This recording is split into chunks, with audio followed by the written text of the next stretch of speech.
ইসলামের ইতিহাসে আমরা কিতাবে পড়ছি এমন বহু ব্যক্তি ছিল যারা নবী সাল্লাল্লাহু আলাইহি সাল্লামের হাদিস এক লাইন শুই না অন্ধকার জীবন ছেড়ে আলোর পথে চলে আসছে। আল্লাহর কোরআনের একটি আয়াত শুনে এমন অসংখ্য মনীষীর জীবনে আছে যারা জীবন বদলায় ফেলছে, জীবন বদলায় ফেলছে। একজন বিখ্যাত মুহাদ্দিস আলেম ছিলেন মুহাম্মদ ইবনে মাসলামা আল কানাবি রাহমাতুল্লাহি আলাইহি, অনেক বড় মুহাদ্দিস।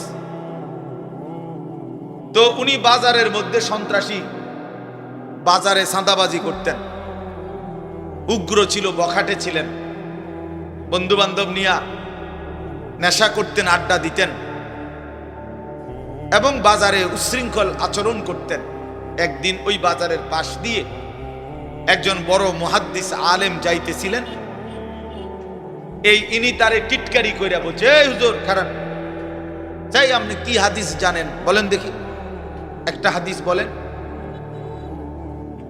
তো এইটা বলাতে ওই আলেম ইমাম শুবা রাহমাতুল্লাহি আলাইহি উনি নিয়ত করলেন মনে মনে যে আল্লাহ, তোমার বান্দাকে দেখেই বোঝা যাইতেছে উচ্ছৃঙ্খল, বখাটে, কিন্তু শুনতে তো চাইছে আপনার বন্ধুর হাদিস, টিটকারি করে একক মস্কারি করেই বলুক, হাদিস তো শুনতে চাইছে, আমি একটা হাদিস বলি, আপনি বরকত দিয়ে।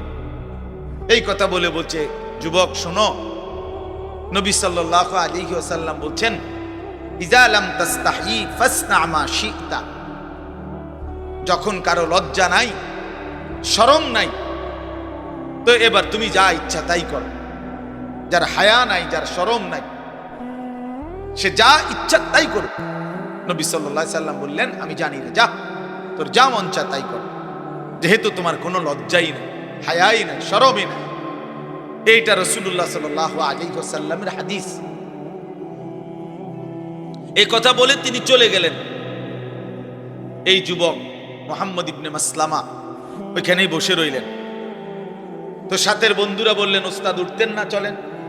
বলছে, না, তোমরা কি বুঝছো বন্ধু, এই হাদিস তো নবী সাল্লাল্লাহু আলাইহি সাল্লাম আমার জন্য বলছে, আমি তো লজ্জা নাই, শরম নাই, যার ফলে যা মন চায় তাই করি, অন্যায় করি, নাফরমানি করি, বখাটেপনা করি, মানুষের উপরে জুলুম করি, জবরদস্তি করি, কাজে আমার কোনো চরিত্র নাই, আমার কোনো হায়া নাই, এজন্যই তো আমি যা ইচ্ছা তাই করি। তো রাসূল সাল্লাল্লাহু আলাইহি সাল্লাম তো এই তিরস্কার আমারে করছেন, যাও ছেড়ে দিলাম অন্ধকারী রাস্তা। এই এক কথার উপরে পরবর্তীতে উনার কাছে গেছেন ওই ইমাম শুবা, ওই যিনি বলছিল হাদিসটা, উনার কাছে গিয়ে উনার ছাত্র হয়ে হাদিস শিখে ওই জামানার সর্বশ্রেষ্ঠ মুহাদ্দিস হয়েছে। এই এক কথায় জিন্দেগি বদলে গেছে, এক হাদিস জীবন পাল্টায় দিছে। এই জন্য বাপ, আল্লাহর কথা দিল দিয়ে শুনবেন। নিজ মহল্লার ইমাম সাহেব, উলামায়ে কেরাম, প্রত্যেকের কথা দিল দিয়ে শুনবেন।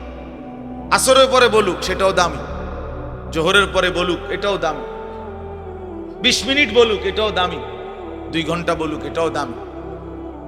প্রত্যেকের কথাকেই আল্লাহর কথা যখন বলে দামি মনে করা উচিত, তাইলে বরকত হয় নিজের মধ্যে। আর নাই তো শুধু ব্যক্তি বিশেষের মোহ হইলে এটার মধ্যে জিন্দেগি হয় না। আল্লাহ আমাদেরকে বুঝার তৌফিক দান করেন। মোবাইল যাদের হাতে আছে, দয়া করে এই হাতের মোবাইলটা নিয়ে ব্যস্ত না হইলে ভালো। এইটা নিয়ে আপনি রেকর্ড করলো হাতে ধইরা, কাম হইতো না, আপনার জীবনে সদর বদরেই যাবে। এই মোবাইলের ব্যস্ততা, এটা দিলের মধ্যে সারাক্ষণ খসখস করে, সারাক্ষণ অন্তরের মধ্যে এই কথাই আসা যাওয়া করে যে মোবাইলে উঠতেছে কিনা, আওয়াজ ক্লিয়ার কিনা, রেকর্ড সুন্দর হচ্ছে কিনা, ইত্যাদি ইত্যাদি। ফলে আর আসলে এই বেচারা নিজের জন্য কিছুই বুঝে না। যেমন আছে অপদার্থ, এমন অপদার্থই থাইকা যায়, বদলায় না। এজন্য 1 কোটি মোবাইলের ওয়াজের চাইতেও আল্লাহর কোনো বান্দার সরাসরি কথা শোনা 1000 কোটি গুণে বেশি উত্তম। এটাই সর্বযুগে পরীক্ষিত কথা, এটা তাজরিবা, অভিজ্ঞতা লব্ধ কথা যে জিন্দেগি বদলা সরাসরি সোহবতে, সরাসরি সান্নিধ্যে হক্কানি রব্বানি মুত্তাকি উলামায়ে কেরাম কোন আল্লাহওয়ালার কাছাকাছি সান্নিধ্যের বরকতে, তার নৈকট্য সংস্পর্শের বরকতে মানুষের জিন্দেগি বদলায়। এই জন্য প্রিয় ভাই, এই যারা যে কয়েকজনের হাতে মোবাইল, এগুলো নামায় ফেলেন, এমনি শুনেন, অল্প একটু কথা এমনি শুনলে বরকত হবে। আল্লাহ আমাদেরকে তৌফিক দান করেন।